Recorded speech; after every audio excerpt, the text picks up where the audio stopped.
True. Three scary true horror.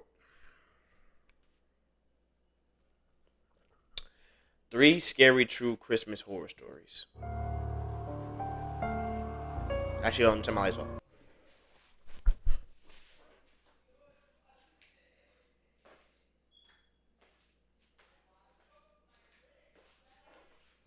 I bet.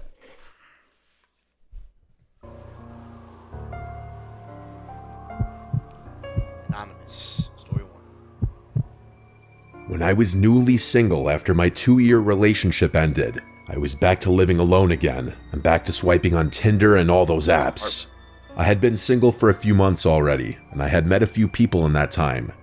During that time, I matched a girl on Tinder named Tracy, and she gave me her Snapchat, but it quickly fizzled out to her just watching my stories and not really communicating. That kinda used to happen all the time when I was in college. But now being in my late 20s using Tinder and just being reminded of how immature all this online dating stuff is, it feels a lot different at this age. I own a corner townhome in a little community. If you're wondering, I feel like online dating is like one of the worst things a man can do. Like never online date. Like always like try to go out, bro. Like never online date. That shit's so ass. what I do, I'm an accountant. Good money, but miserably boring. After my ex moved out, I thought I would be ready for the privacy and peace and quiet, but I'd say after the first month, the novelty of that wore off. Maybe I'm more of a relationship person, or I just need people around, but being alone was getting to me. That's why I was constantly swiping on dating apps and trying to go on dates, just to get out of the house. This was last December. I posted something on my Snap story that had to do with Christmas, and guess who commented on my story? It was that Tracy girl who I hadn't spoken to in weeks. She struck up a conversation about us doing some Christmas-themed stuff together, and from there we started chatting for a bit. I suggested the most festive things I could think of, ice skating, going to the village, and looking at the decorations, but she suggested we decorate my Christmas tree. Firstly, I did have a fake tree, but it was up in the attic, so I told her I didn't have it up yet because it's kind of a two-person job getting it out of the attic. She said she'd gladly come over and help, so I figured why not. I told her to come over around 9 that night. It was already dark at that point when we made the plan. It was likely like 7:30 because I remember hurriedly grabbing my keys and rushing to drive to the liquor store to buy a couple bottles of wine. When I got back to the house, I vacuumed and swept the floors. Ever since my breakup, the things my girlfriend would do to clean the place were left to me, and I realized how quickly a place can get dirty. 9 p.m. rolled That's one thing about me, bro. I ain't gonna lie. I ain't gonna. I like. Well, I'm not gonna say I like cleaning, but cleaning just—it's like a relaxing thing to do. Well, it's relaxing, but not relaxing at the same time. Like if you like listening to music while cleaning your own house, I feel that's kind of good. Just don't let your house get too dirty, nigga. around, and I was low-key sitting upright on the couch with the TV on, pretending like I was just chilling in the living room watching a movie already. Meanwhile, I had set everything up to be cozy and relaxing. But I sat there for a while, waiting on her to message me or for the doorbell. I sent a follow-up saying, "Let me know when you're on your way," and I eventually started to think she was flaking, until finally around 9:30, when she said she's outside. She came inside, and I was shocked to find that I was looking up at her. She was a couple inches taller than me. I'm 5'10", so she had to be at least 6 feet tall. I also immediately picked up on the fact that she smelled like she was drenched in perfume. We went straight to the couch and sat down, and she sat really, really close to me, like our legs were touching. Love climbing trees, man. You always gotta climb them trees, bro. This is where I You know what started I to mean. get confused in how exactly I was feeling. She looked a bit older, maybe a little rougher, I'm not sure how to explain it. And underneath that overpowering smell of cheap-smelling perfume, I couldn't help but feel like there was a slight hint of body odor, which completely turned me off. I asked her if she wanted wine, and she You with a transgender nigga? Don't tell me you with one of the transform. Actually, no, not transgender. Transformer. Are you with a transformer, bro? said yes, please. So I went and poured a couple glasses as we talked.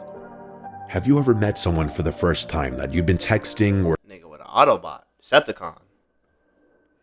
DMing for a while, and when you finally meet, they just end up being nothing like you pictured in your head? That was pretty much this. Something about her felt off, like she lacked certain social cues. I handed her a glass of Merlot and we cheers each other. I shit you not, she almost immediately spilled a huge drop of red wine on my light blue couch. I composed myself, but I wanted to scream. I said it's okay as I ran to the kitchen to get a damp paper towel and sponge. I ran back to the couch and blotted it as quickly as I could before it would settle. She kept apologizing and I kept saying it was okay. After this, it got a little more tense, and to break the tension, I suggested I get the tree out of the attic. So I went up to the attic, slid over the giant box with all the tree parts in it, and started handing her down the pieces one by one, each piece getting bigger.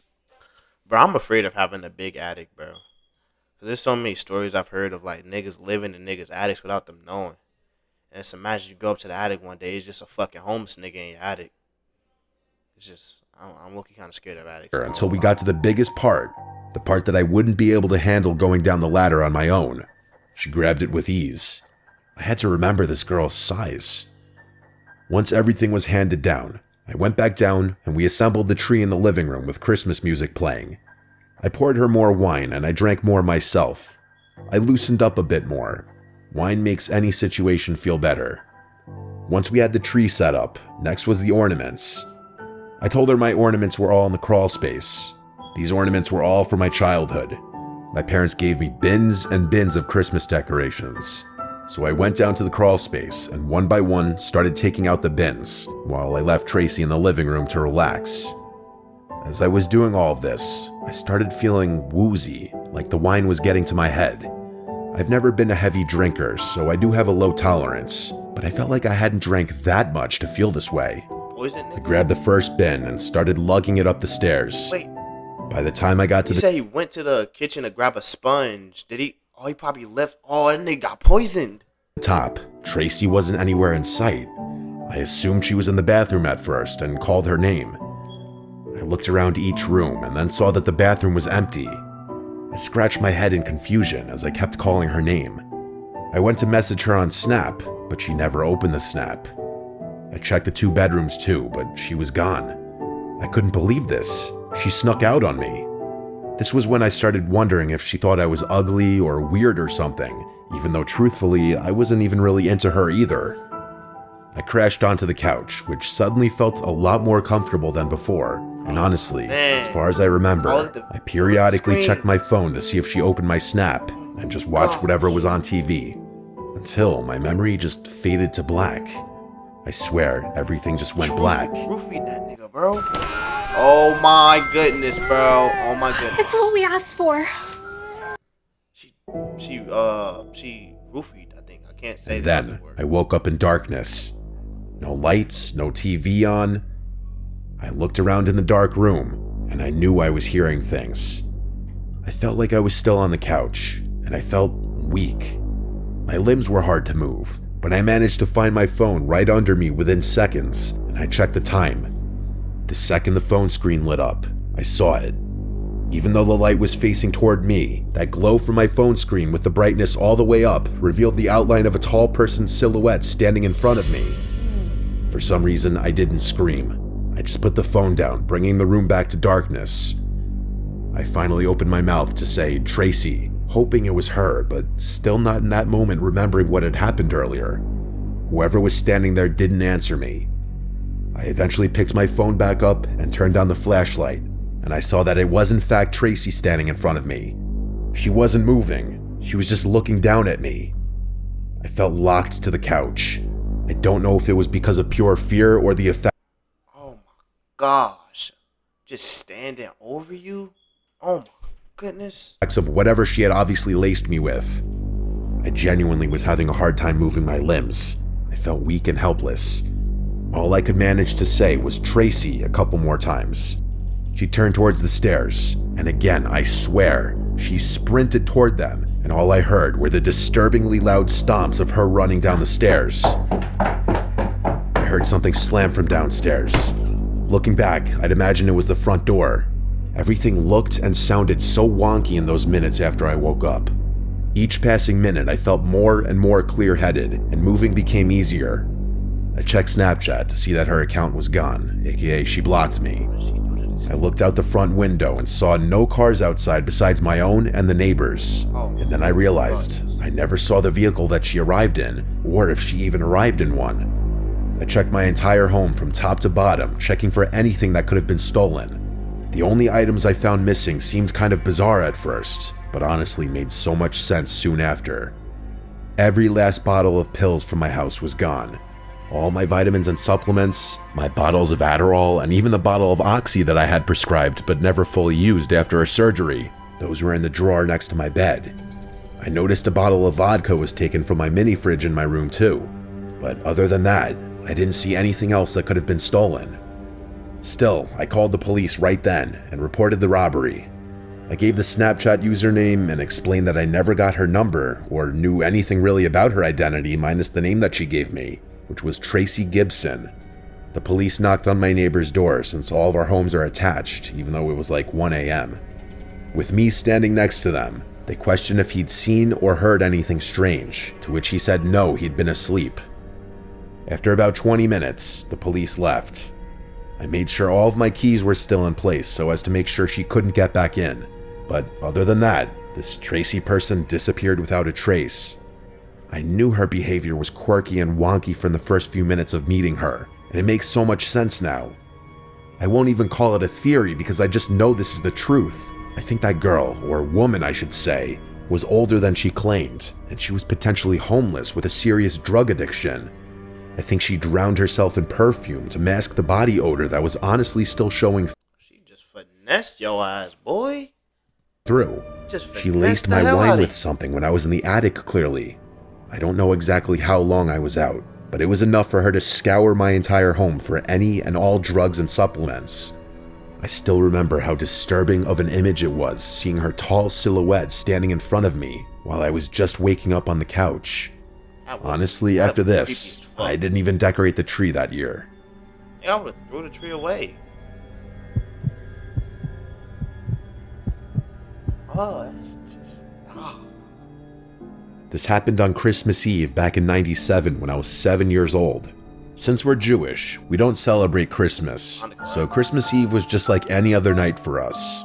Our dad is a doctor, and since he's Jewish, he always works on call at the hospital during the Christmas holidays, so he wasn't home tonight. That just left my little sister and I by ourselves for the evening while our dad worked. Technically, our mom was home, but to be blunt, she was an alcoholic. Back then, being a 7-year-old, I had no idea what alcoholism was. All I knew was that my mom was always passed out once it got dark and near impossible to wake up. Sorry if it sounds harsh or TMI, but it's relevant to my story. My sister and I were downstairs watching TV when we heard a knock at the door. Being the oldest, I went to see who it was. Our door had glass panes built into it, which made it easy to see who was on the other side. There was a man standing outside in a Santa suit holding a bag, and when he saw me, he smiled and waved at me to come to the door. I went near the door but did not open it, and I thought it was odd that someone dressed like Santa would come to— Bro, kids can, like, I understand he's 7, so you probably think it's actually Santa Claus. But, bro, kids can be so fucking stupid sometimes, bro. Like, anytime, like, I come from a black family, so you know what I'm saying? Every time my mom would leave just me and my brother in the house, she would literally always say, "Don't open my door for nobody." Why? Like, oh my goodness, bro. Don't even, like, she said, "Don't open the door. Don't even, like, go near the door, because you don't know who's on the other side of the door, bro." to our house out of anyone's house in the neighborhood. He said, "Hey kid, it's me, Santa. Let me in, I'll give you your presents." I remember point blank telling him that Santa isn't real, and that if he was, he doesn't give Jews presents anyway. That's when he said, "Of course I'm real. In the past, I only used to visit Christian homes, but lately, I felt bad that Jewish kids never get any presents. So this year, I changed the rules so that you can get presents too." But I didn't buy it, and instead, I remember getting mad at him, arguing that Jews get presents. We just get them during Hanukkah and not on Christmas. The smile fell from his face, and all his jolly charm disappeared as he began demanding I open the door. I told my sister to dial 911, and the guy seemed to run away. We did call the cops. However, unfortunately, the operator didn't understand what we were saying. Looking back, I think she may have thought we were just little kids excited that Santa Claus was coming to our house. Regardless, she didn't take us seriously, and instead just told us that this number was to be used for emergencies only before disconnecting the call. My sister and I now got really scared because we didn't know who else to call. Since we were only 4 and 7, the only numbers we knew how to dial were our home number and 911. And since this is the 90s, my dad didn't have a cell phone yet, and I had no idea what the hospital number was to reach him there. And with our mom impossible for us to wake up, we were essentially on our own. We hoped the man wouldn't come back, but a few minutes later, he was knocking on the door again. He said he knew the cops weren't coming and to go ahead and let him in or we'd be in big trouble. My sister started crying and ran upstairs trying to wake my mom. Not knowing what else to do, I did the one thing that made sense to my 7-year-old brain. I grabbed a bunch of candles we keep for our menorah and lit them all, then ran below where the smoke detector was. I blew out all the candles quickly before tossing them all up to the smoke detector. Thankfully, they gave off enough smoke to set off the smoke alarm. As an adult, I realized how stupid this was, and fortunately, I did not accidentally set the house on fire. But at that time, all I knew was that the smoke alarm would instantly call 911 for me and send help to our home. There was a fire department not even 2 minutes from our house, so they got here pretty fast. I'm not gonna lie, for a 7-year-old, that's low-key not bad though. You set off the fire alarm so the fire... Okay, that's not bad. That's not bad. That's not bad. My sister came downstairs, scared of the fire alarm, but I told her there was no fire and to not go outside, but instead wait inside with me. To my amazement, the guy still did not leave. Instead, the bastard ran to the firefighters, presumably telling them that he was glad they showed up. I remember that he claimed he was my dad, and that he dressed up like Santa Claus for Christmas Eve to surprise us. He explained that his suit didn't have any pockets to hold his keys, and that with the door locked, he couldn't get the door open to save us from the fire, so he begged the firefighters to break down the door, and surprisingly, the firefighters seemed to believe him. They were actually getting ready to break down the door, and told us to stand back, but we started crying, shouting at them that he's not our dad, that our dad is working at the hospital, and that we have no idea who this guy was, and that we don't even celebrate Christmas. The firefighter who was about to break down the door thankfully stopped and listened to us. He asked, "You don't celebrate Christmas?" I told him no because we're Jewish, and showed him my kippah on my head as well as our menorah. I then broke down crying, explaining how I set off the smoke alarm to try and get help because the police wouldn't believe us, and to please not let the guy in. The firefighter thankfully believed me, and then asked the guy why Santa would show up to a Jewish home. I don't remember exactly what the guy said, but the firefighters clearly didn't believe him. 2 of them wrestled the guy to the ground while the other called the police to come by. They also asked what hospital my dad worked at so they could let him know what was going on. The police arrived and arrested the guy, while another officer stayed with us until my dad came home and explained the situation to him. My dad was furious with our mom for being wasted and essentially sleeping through the whole thing, but mostly he was grateful that we were okay. As far as Christmases go, I was glad to have our usual boring and quiet Christmas the following year.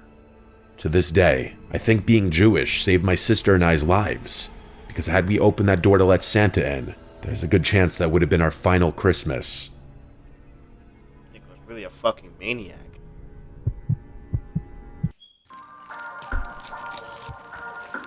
Got the late night munchies. But this is all we have. What are you eating?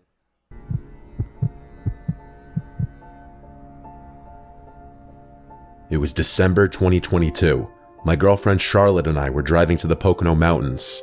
We had rented a super cozy looking Airbnb decked out with Christmas decorations, and it was nicely located with a nice view, big property, and not far from a cute little village.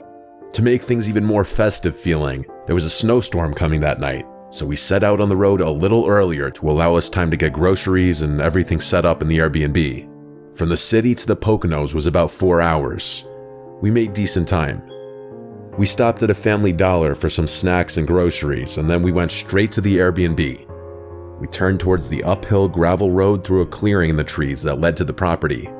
The house was surrounded by woods. It had a big deck with a hot tub on it, which was very appealing, especially the idea of sitting in it during a snowstorm.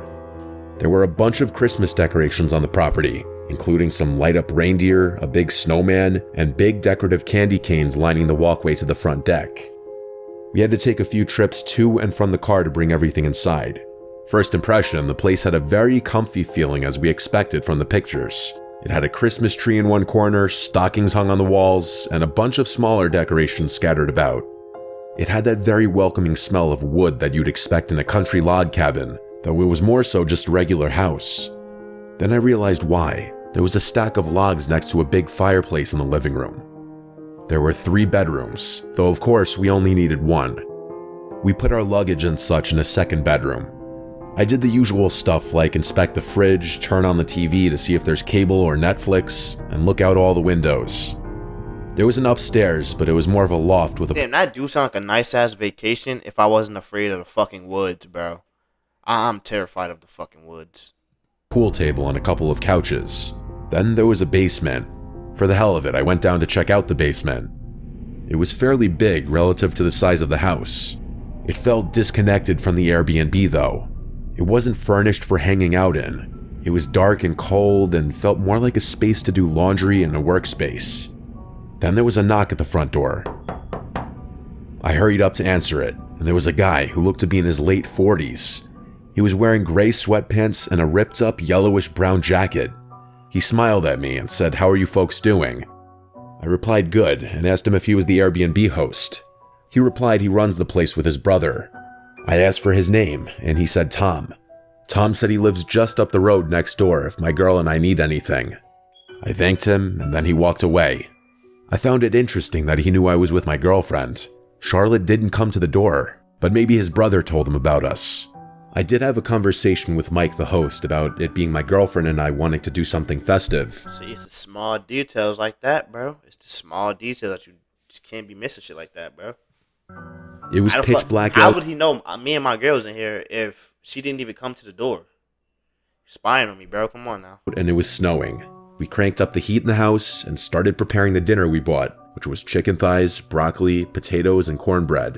It was pretty grab bag. What the fuck is that? We ate on the couch with the Christmas tree lights on in the corner, giving the room a nice comfy glow as we watched the Polar Express. It was the only good Christmas movie on any of the streaming platforms. If you can't tell, we really love Christmas. After the movie, and when we felt we had digested enough, we went outside to the deck to hop in the hot tub. I turned on all the decorations and Christmas lights in the front yard, and as we sat in the hot tub watching the snowfall, it felt like bliss, until the bubbles on the hot tub stopped, and it went silent. We heard unmistakable footsteps from somewhere on the property. Charlotte and I looked at one another. I asked her if I should shout who's there, but she said no. The footsteps moved further and further until they were no longer audible. I told Charlotte it was probably a deer, but deep down, I knew those were the footsteps of a person. After the hot tub, we went to take a shower before bed. The hot water in the shower didn't last for more than maybe 2 minutes though. Something was wrong. When the water turned ice cold, we screamed and jumped out of the shower. I messaged Mike, the host, about it. He responded within half an hour saying that's odd and that he'll have a guy come and look at the hot water heater tomorrow. We went to sleep after our half shower. In the middle of the night though, we awoke to very aggressive bangs on the front door of the house. Charlotte was shaking me, terrified. I said I'm gonna check who it is, but she demanded I stay in the bed and don't make a sound. Honestly, I was glad she said that. No part of me wanted to know who was at the door in the middle of the night. I think there were 3 sets of really loud and angry sounding bangs before they stopped. We sat upright for a few minutes in silence, whispering to each other. I went over to lock the bedroom door for added security, I guess. Minutes dragged along, but ultimately, after about half an hour of sitting wide awake, we eventually drifted back off to sleep. First thing in the morning, I messaged Mike again about the knocks at the door. He answered more quickly this time, seeming pretty confused like us. He basically said how strange that is. He didn't know why anyone would be roaming around late at night like that. He said if anything like that happens again, that we should alert the authorities. Honestly, not the most reassuring response, but I mean, he was right. What else could he tell us? Grab a gun and shoot whoever was at the door? I didn't want to keep complaining to Mike constantly, but I mean, these were some valid concerns I was bringing up to him. There was a lot of snow outside, and it was a dark, cloudy day. There were still some flurries falling onto the ground. I went out to wipe the snow off my Jeep, and while I was doing so, I noticed footsteps in the snow. They looped around the house. I remembered the knocks from the night before, and and wondered if it was from the same person. But these footprints looked fresh, and it snowed all night. Surely the footprints from last night would have filled in by now. I heard footsteps approaching now, actually, and I saw Tom walking from around my car. I told him about the hot water heater problem, and that Mike said they were sending someone to take a look at it. He said he knew and that he was here to take a look at it, actually. I also told him about the knocks at the door last night and the footprints in the snow. What are you doing behind my car? Why are you behind my car? Showed him.